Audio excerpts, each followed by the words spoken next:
정부가 탄소 배출량을 제로로 만들기 위한 작업을 본격화합니다. 친환경차와 2차 전지, 바이오 같은 저탄소 산업을 육성해 2050년 탄소 중립국으로 거듭나겠다는 겁니다.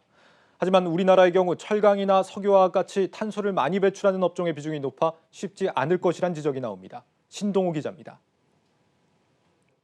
정부는 오늘 관계부처 합동으로 2050 탄소 중립 추진 전략을 발표했습니다.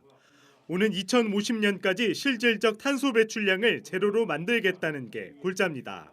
신패러다임 전환 기로에서 기회를 선점할 수 있도록 선제적으로 대응하여 탄소 중립과 경제의 성장, 그리고 국민의 삶의 질 향상을 동시에 달성할 수 있는 기반을 마련해 나가고자 합니다.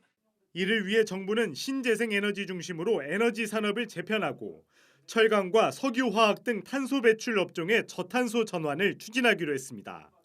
탄소 중립을 제도적으로 뒷받침하기 위해 재정 투입도 아끼지 않기로 했습니다. 기후대응기금을 새롭게 조성하고 탄소 인지 예산 제도를 도입하기로 했습니다.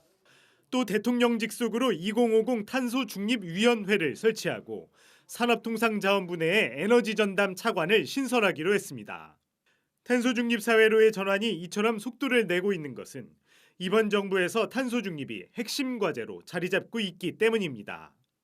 문재인 대통령도 지난달 탄소 중립 범부처 전략회의에서 탄소 중립의 당위성을 역설하기도 했습니다. 사회적 합의를 전제로 우리 정부 임기 안에 감축 목표가 상향 조정될 수 있도록 최대한 노력하겠습니다. 하지만 제조업 비중이 높고 석유화학, 철강 등 탄소 배출 업종 규모가 크다는 점은 해결해야 할 부분입니다.